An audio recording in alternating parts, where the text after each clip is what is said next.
Advocate K S Arunkumar, Raju P Nair ചോദിച്ച ചോദ്യം പ്രസക്തമല്ലേ?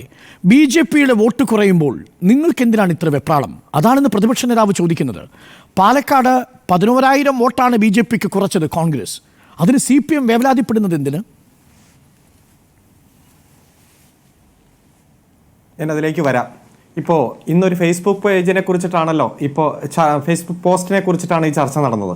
ഈ തെരഞ്ഞെടുപ്പ് അവസാനിച്ച ദിവസം, അതായത് 20-ാം തീയതി, കോൺഗ്രസിന്റെ പ്രമുഖനായിട്ടുള്ള ഒരു നേതാവ് ഇട്ടൊരു പോസ്റ്റ് ഞാൻ വായിക്കാം. 6 മണിയാകട്ടെ, കൈ തരിക്കുന്നു. സൗമ്യ സരിനെതിരെ സൈബർ ആക്രമണമായിട്ട് കോൺഗ്രസിന്റെ സൈബർ ടീം നടത്തിയതാണ്. സരിനേക്കാൾ വലിയ ദുരന്തമാണ് ഭാര്യയെന്ന് നിയാസ് മലബാറി എന്ന് പറയുന്ന കോൺഗ്രസിന്റെ നേതാവിന്റെ പോസ്റ്റാണ്. ഞാൻ 6 മണിക്ക് വേണ്ടി കാത്തിരിക്കുകയാണ്, കൈ തരിച്ചിട്ട് പാടില്ല, ഓള് ക്രിസ്ത്യൻ ക്ലിയർ ആണ് എന്ന് പറഞ്ഞ് വായിക്കാൻ പറ്റാത്ത, പറയാൻ പറ്റാത്ത ചില വാചകങ്ങൾ കോൺഗ്രസിന്റെ നേതാക്കന്മാർ പോസ്റ്റ് ചെയ്തു. അതിൽ പലരും തമ്പും ബ്രഷ് ഇട്ടു. കോൺഗ്രസിന്റെ സമുന്നതരായിട്ടുള്ള നേതാക്കന്മാർ തമ്പും ബ്രഷ് ഇട്ടു. ഇവിടെ അതൊരു ചർച്ചയായി മാറിയില്ല. അതുപോലെ തന്നെ കോഴിക്കോട് മാത്രമാണെന്ന് താങ്കൾ പറയരുത് ശ്രീ കെ എസ് അരുൺകുമാർ. അത് CPMനെതിരായിട്ട് വരുമ്പോൾ CPMന്റെ സൈബർ ആക്രമണവും നേതാക്കൾക്ക് നേരിടേണ്ടി വന്നിട്ടുണ്ട്. അതുകൊണ്ട് ആരും അതിൽ മോശമൊന്നുമല്ല അരുൺകുമാർ. അല്ല, ഞാൻ പറയട്ടെ, താങ്കൾ പറഞ്ഞു തീരുന്നതിന് മുമ്പ് ഇടപെടല്ലേ. ചേവായൂര് KPCCയുടെ പ്രസിഡന്റ് തന്നെ വെല്ലുവിളിച്ചു. കോൺഗ്രസിന്റെ സഹകരണ സംഘം വോട്ട് ചെയ്തില്ലെങ്കിൽ അവരെ തീർത്തു കളയും, കൊന്നു കളയുമെന്നാണ് പറഞ്ഞത്. എത്ര പ്രാധാന്യം കൊടുത്തു ഇവിടെ. അതുപോലെ തന്നെ ചേലക്കരയിലെ തെരഞ്ഞെടുപ്പുമായി ബന്ധപ്പെട്ടുണ്ട്, ഞാനെങ്ങ് വരട്ടെ എന്നിട്ട് തിരിച്ചടിക്കാം എന്ന് KPCC പ്രസിഡന്റ് തന്നെ പറയുന്ന വാചകങ്ങൾ പുറത്തു വന്നു. അടുത്ത കാലത്തായി കോൺഗ്രസ് അസഹിഷ്ണുതയുടെയും വിദ്വേഷത്തിന്റെയും രാഷ്ട്രീയം പ്രചരിപ്പിക്കുന്നത് ഒരു മാധ്യമങ്ങളും കാണുന്നില്ല. പക്ഷെ നിങ്ങൾക്ക് നോവുമ്പോൾ, നിങ്ങൾക്കെതിരെ ഒരു വാചകം പറഞ്ഞാൽ അത് നിങ്ങൾക്ക് നോവും, ചർച്ചയാകും. ബാക്കിയെല്ലാം നിങ്ങൾ സാമാന്യവൽക്കരിക്കും, പൊതുവൽക്കരിക്കും. അങ്ങനെ പൊതുവൽക്കരിക്കേണ്ടതില്ല. അടുത്ത കാലത്ത് കോൺഗ്രസിന്റെ സൈബർ പ്രൊഫൈലുകളിൽ നിന്ന് വരുന്ന വിദ്വേഷത്തിന്റെ രാഷ്ട്രീയം തിരിച്ചറിയണം എന്നതാണ് ഞാൻ പറയുന്നത്. ഒരു വാചകം പറഞ്ഞപ്പോഴേക്കും താങ്കൾ ഇടപെട്ടു. ഇങ്ങനെ പൊതുമണ്ഡലത്തിലുള്ള നിരവധി കാര്യങ്ങളുണ്ട്. പിന്നെ എന്നോട് പറഞ്ഞ ചോദ്യം, ഞങ്ങൾ BJPയുടെ വോട്ട് കുറയുന്നതിൽ ഒരാശങ്കയും ഞങ്ങൾക്കില്ല, ഞങ്ങൾക്ക് സന്തോഷമാണുള്ളത്. കോൺഗ്രസ് BJP എവിടെയെല്ലാം ജയിച്ചിട്ടുണ്ടോ അവിടെയെല്ലാം കോൺഗ്രസിന്റെ വോട്ടാണ് പോയിട്ടുള്ളത്. ഇപ്പൊ നേമത്ത് BJP ജയിച്ചു. 60,000 വോട്ടുണ്ടായിരുന്ന കോൺഗ്രസ് 14,233 വോട്ടായിട്ട് കുറഞ്ഞപ്പോഴാണ് അവിടെ BJP ജയിച്ചത്. തൃശ്ശൂർ BJP ജയിച്ചു. എങ്ങനെ? 86,965 വോട്ട് കോൺഗ്രസിന് നഷ്ടപ്പെട്ടപ്പോൾ 74,000 വോട്ടിന് BJP ജയിച്ചു. അങ്ങനെ കോൺഗ്രസ് എവിടെയെല്ലാം വോട്ട് നഷ്ടപ്പെട്ടിട്ടുണ്ടോ അവിടെ BJP ജയിച്ചിട്ടുണ്ട്. അടുത്ത കാലത്ത് ചില മണ്ഡലങ്ങളിൽ BJPയുടെ വോട്ട് കുറഞ്ഞിട്ടുണ്ട്. അതിൽ ഏറ്റവും സന്തോഷം ഉള്ള പാർട്ടി ഞങ്ങൾ തന്നെയാണ്. ഞങ്ങൾ ഭൂരിപക്ഷ വർഗീയതയ്ക്കും ന്യൂനപക്ഷ വർഗീയതയ്ക്കും എതിരാണ്.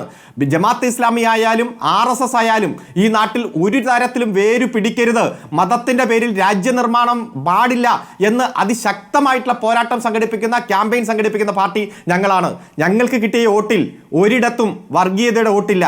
ചേലക്കരയിലാണ് ആദ്യം തെരഞ്ഞെടുപ്പ് റിസൾട്ട് വന്നത്. പാലക്കാട് പ്രഖ്യാപിക്കുന്നതിന് മുമ്പ് ചേലക്കരയിൽ തെരഞ്ഞെടുപ്പ് റിസൾട്ട് വന്നു. ചേലക്കരയിൽ എന്തിയെ SDPI ഒരു അഭിനന്ദന പ്രകടനം നടത്താത്തത്, ഒരു അഭിവാദ്യ പ്രകടനം നടത്താത്തത്? കാരണം ഞങ്ങൾ പറഞ്ഞിരുന്നു, ഒരു വോട്ടും ഞങ്ങൾക്ക് വേണ്ട, അത് RSSന്റെയും വേണ്ട, ജമാഅത്ത് ഇസ്ലാമിയുടെയും വേണ്ട. ഇപ്പോഴും വീണ്ടും വീണ്ടും താങ്കൾ ചോദിച്ചല്ലോ, ഒരു മറുപടി കോൺഗ്രസിന്റെ പ്രതിനിധി എന്ന് വന്നോ? നിങ്ങളുടെ മാധ്യമ ടീം ഒരു ബസ്സിൽ വെച്ച് കോൺഗ്രസിന്റെ സ്ഥാനാർത്ഥിയോട് ചോദിച്ചല്ലോ, ജമാഅത്തെ ഇസ്ലാമിയുടെ വോട്ട് വേണ്ട എന്ന അന്തസ്സോടെ പറയാൻ തയ്യാറുണ്ടോ എന്ന്. അന്നേരം ചിപ്സ് എടുത്ത് വായിലിട്ട് ആ ചോദ്യത്തിൽ നിന്ന് ഒഴിഞ്ഞു മാറിയ ട്രോളുകളെല്ലാം നമ്മൾ കണ്ടു. ഒരു ഘട്ടത്തിൽ പോലും ഇവർ പറഞ്ഞിട്ടില്ല ഈ കേരളത്തിൽ SDPIക്ക്, പോപ്പുലർ ഫ്രണ്ടിന്, NDFന്, ജമാഅത്തെ ഇസ്ലാമിക്ക് വളരണമെങ്കിൽ കോൺഗ്രസിന്റെ പിന്തുണ വേണം, കോൺഗ്രസ് രാഷ്ട്രീയം അധികാരത്തിൽ വരണം. കോൺഗ്രസിന് തെരഞ്ഞെടുപ്പിൽ വിജയിക്കണമെങ്കിൽ SDPIയുടെ പൂർണ്ണമായിട്ടുള്ള പിന്തുണ വേണം. വരാൻ പോകുന്ന പഞ്ചായത്ത് തെരഞ്ഞെടുപ്പിലടക്കം ഇവർ ചർച്ച പൂർത്തീകരിച്ചു. 2 ദിവസം മുമ്പ് SDPIയുടെ നേതാക്കന്മാർ പത്രസമ്മേളനം നടത്തി പറഞ്ഞില്ലേ, ഞങ്ങൾ വേണ്ടത്ര ചർച്ചയൊക്കെ നടത്തിയിട്ടാണ് കഴിഞ്ഞ ലോക്സഭാ തെരഞ്ഞെടുപ്പിൽ 20 മണ്ഡലത്തിലും സ്ഥാനാർത്ഥിയെ നിർത്താത്തത്, UDFന് പിന്തുണ കൊടുത്തത്. ഈ ഉപതെരഞ്ഞെടുപ്പുകളിലും ഞങ്ങൾ അവർക്ക് പിന്തുണ കൊടുക്കുന്നത് കൃത്യമായിട്ടുള്ള ചർച്ചയുടെയും തീരുമാനത്തിന്റെ അടിസ്ഥാനത്തിലാണ്. പക്ഷേ രാഷ്ട്രീയ ധാർമ്മികതയുടെ ഭാഗമായി പറയേണ്ടവർ പറയാതെ മാറി നിന്നാൽ ഞങ്ങൾ എന്തു ചെയ്യുമെന്ന് SDPIയുടെ നേതാക്കന്മാർ പറയുന്ന സാഹചര്യമുണ്ടായി. അതുകൊണ്ട് എത്ര ഒളിച്ച് കളിച്ചാലും, എത്ര മറുപടിയിൽ നിന്ന് തെന്നി മാറിയാലും കോൺഗ്രസും SDPIയും തമ്മിലുള്ള പരസ്പര സഖ്യം, തെരഞ്ഞെടുപ്പ് സഖ്യം മറ നീക്കി പുറത്തു വന്നിരിക്കുന്ന ഒരു സാഹചര്യം. അതാണ് എന്ത് പറയുമ്പോഴും CPMനെ ആക്രമിക്കുക, പിണറായി വിജയനെ ആക്രമിക്കുക. അങ്ങനെ ആക്രമിച്ചാൽ നിങ്ങൾക്കെതിരായിട്ടുള്ള ആ വസ്തുതാപരമായ ആരോപണം മുഖ്യധാരയിൽ നിന്ന് മാറും എന്നതുള്ളത് കോൺഗ്രസിന്റെ ഒരു സ്ഥിരം ശൈലിയാണ്. ആ ശൈലിയൊക്കെ കയ്യിൽ ഇരുന്നാൽ മതി. ഞങ്ങൾ ഇത്രയധികം ആരോപണം വരുമ്പോഴും ചേലക്കരയിൽ വൻപിച്ച വോട്ട് നേടി ജമാഅത്തെ നിങ്ങളുടെ സഖ്യകക്ഷി അഥവാ നിങ്ങളുടെ ഒപ്പമായിരുന്നില്ലേ? ജമാഅത്തിന്റെ ആസ്ഥാനത്ത് പിണറായി വിജയൻ പോയില്ലേ? പ്രതിപക്ഷ നേതാവിന്റെ ചോദ്യങ്ങളാണ്. ഒരിക്കലുമില്ല. അല്ലാതെ ചോദ്യങ്ങൾ ഒരുപാടുണ്ടല്ലോ. 1996 ദേശാഭിമാനിയുടെ ഒരു എഡിറ്റോറിയലും വെച്ചുകൊണ്ടാണ് ഈ ചോദ്യങ്ങളെല്ലാം ചോദിച്ചുകൊണ്ടിരുന്നത്. ആ എഡിറ്റോറിയൽ കൃത്യമായി വായിച്ചിരുന്നുവെങ്കിൽ ഇത്തരം ചോദ്യങ്ങൾ ചോദിക്കില്ല. ജമാഅത്തെ ഇസ്ലാമിയുടെ ആ സ്വഭാവത്തെ രൂക്ഷമായി വിമർശിച്ചുകൊണ്ടുള്ള എഡിറ്റോറിയൽ തന്നെയാണത്. ഇവിടെ ഏതെങ്കിലും കൃത്യമായി വസ്തുത വച്ചുള്ള ചോദ്യം വരുമ്പോൾ അതിൽ നിന്ന് തെന്നി മാറാൻ നിരവധി ആരോപണങ്ങൾ സ്ഥിരമായി ഉന്നയിക്കുക. ഇവിടെ ഇതേ പ്രതിപക്ഷ നേതാവ് പറഞ്ഞല്ലോ, I am an election expert, I am ഒരു എലക്ഷൻ പാസ്നിസ്റ്റ് ആണ്, അതുപോലെ സ്ട്രാറ്റജിക്കൽ എക്സ്പെർട്ട് ആണ് എന്നെല്ലാം സ്വയം പറഞ്ഞ് ഈ ചേലക്കരയിൽ തോൽവിയുണ്ടെങ്കിൽ അതിന് ഞാനാണ് ഉത്തരവാദി, എൻ്റെ മറ്റേ ഇവിടുത്തെ തൃക്കാക്കരയിലെയും അതുപോലെ പുതുപ്പള്ളിയിലും എല്ലാം തെരഞ്ഞെടുപ്പ് നേട്ടം എന്ന് പറഞ്ഞല്ലോ. എന്തിയെ നേട്ടമില്ലാതെ പോയത്? ഇവിടെ ഏതെങ്കിലും തരത്തിൽ ഒരു വോട്ട് ഞങ്ങൾക്ക് കുറഞ്ഞിരുന്നെങ്കിൽ ഭരണവിരുദ്ധ വികാരം എന്ന് പറഞ്ഞ് നിങ്ങൾ ആഞ്ഞടിക്കുമായിരുന്നല്ലോ. ഇപ്പൊ ജനങ്ങൾക്ക് വ്യക്തമായില്ലേ, 5000 വോട്ടാണ് ലോക്സഭാ തെരഞ്ഞെടുപ്പിൽ ഞങ്ങൾക്കുള്ള വ്യത്യാസം. അത് 12000 വോട്ടോടെ ഞങ്ങൾ വിജയിച്ചു. ഈ പാലക്കാട് എടുത്ത് പാലക്കാട് 2021 രണ്ടാം സ്ഥാനവും 27,000-ത്തിലധികം വോട്ട് നിങ്ങൾക്ക് കുറഞ്ഞു ചേലക്കരയിൽ. അത് നിങ്ങൾ കാണാതെ പോകരുത് അരുൺ. ഡോക്ടർ അരുൺകുമാർ, ഈ ചേലക്കര മണ്ഡലം രൂപീകരിച്ചതിന് ശേഷം 28 വർഷമായി ഞങ്ങൾ വിജയിക്കുന്നു. 28 വർഷത്തിനിടയിൽ ഒരു തവണ മാത്രമാണ് ഞങ്ങൾക്ക് ഈ 83,000 വോട്ട് കിട്ടിയത്. ബാക്കി 2016-ലും ബാക്കി എല്ലാ തെരഞ്ഞെടുപ്പിലും 60,000 62,000 ഞങ്ങളുടെ താരിഫ്. ആ താരിഫ് വോട്ട് ഞങ്ങൾ കൃത്യമായി പിടിച്ചിട്ടുണ്ട്.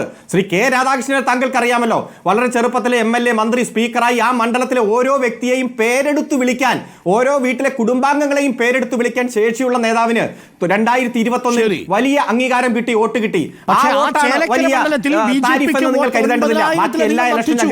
നിങ്ങളുടെ ഇടത് കോട്ടയിലാണ് BJP-യുടെ വളർച്ച.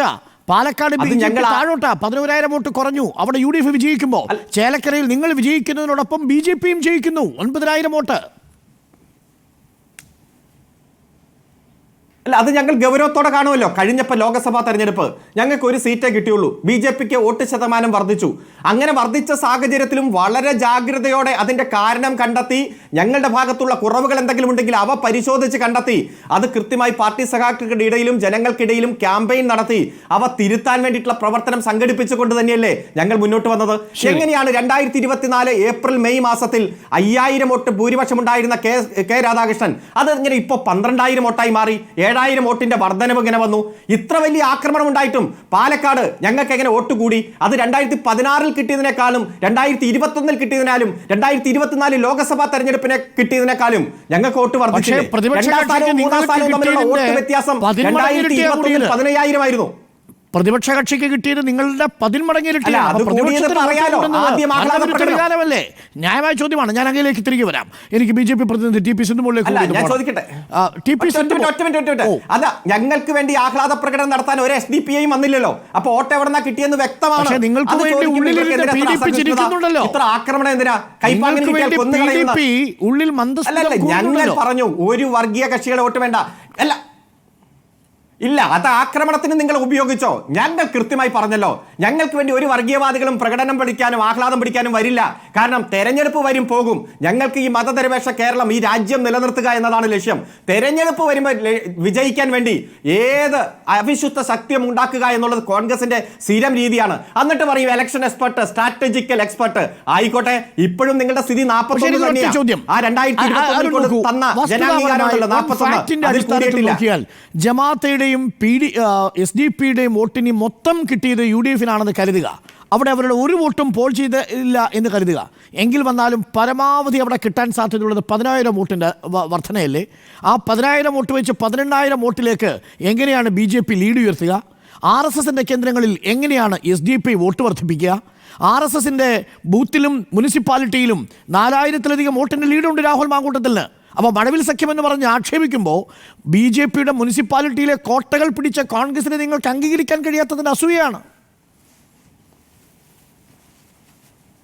അല്ല, ഒറ്റ മിനിറ്റ്. ഈ പാലക്കാട് മണ്ഡലം ഇത്തരത്തിലായതിനു ശേഷം ഒരു തവണ പോലും ഇടതുപക്ഷം ജയിച്ചിട്ടില്ല. പാലക്കാട് മണ്ഡലത്തിൽ ഇപ്പോഴുള്ള മണ്ഡല പുനർനിർണയം കഴിഞ്ഞതിന് ശേഷം ഞങ്ങൾക്ക് കിട്ടിയ ഏറ്റവും കൂടുതൽ വോട്ട് ഇപ്പോഴാണ്. ഞങ്ങൾക്ക് മികച്ച സ്ഥാനാർത്ഥിയെ കിട്ടി. തെരഞ്ഞെടുപ്പ് പ്രവർത്തനത്തിന്റെ ഭാഗമായി പട്ടണത്തിൽ ഞങ്ങൾക്ക് കയറി ചെല്ലാൻ പറ്റാത്ത മേഖലകളിൽ കയറി ചെല്ലാൻ പറ്റി. ഇപ്പൊ ആ വോട്ടന്തരം കുറച്ച് ഞങ്ങളും BJPയും തമ്മിലുള്ള 2ാം സ്ഥാനവും 3ാം സ്ഥാനവും തമ്മിലുള്ള വോട്ടന്തരം വെറും 1900 വോട്ടിലേക്ക് കുറഞ്ഞു. 2000 വോട്ടിൽ താഴെയുള്ളൂ. ഞങ്ങൾ ഇതിലും കൂടുതൽ നേട്ടം ഞങ്ങൾ പ്രതീക്ഷിച്ചിരുന്നു. 1.5 വർഷം കഴിയുമ്പോൾ തെരഞ്ഞെടുപ്പ് നടക്കുമ്പോൾ മുഖ്യധാരയിലേക്ക് എത്താൻ പാകത്തിനുള്ള ഒരു തെരഞ്ഞെടുപ്പ് അടിത്തറ ഒരുക്കാൻ ഞങ്ങൾക്ക് കഴിഞ്ഞിട്ടുണ്ട്. ഒരു വോട്ട് ഞങ്ങളുടെ കുറഞ്ഞിട്ടാണെങ്കിൽ 2021 ഞങ്ങൾക്ക് കിട്ടിയ വോട്ടിനേക്കാൾ ഒരു വോട്ട് ഞങ്ങളുടെ നഷ്ടപ്പെട്ടിട്ടാണെങ്കിൽ നിങ്ങൾക്ക് പറയാം ഭരണവിരുദ്ധ വികാരം അലയടിച്ചു, ആഞ്ഞടിച്ചു. ഒരു മണ്ഡലത്തിലും അങ്ങനെ ഉണ്ടായിട്ടില്ല.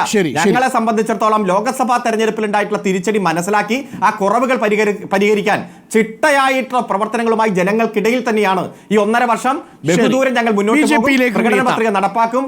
3ാം പിണറായി സർക്കാർ കേരളത്തിൽ അധികാരത്തിൽ വരും. TP സിന്ധു.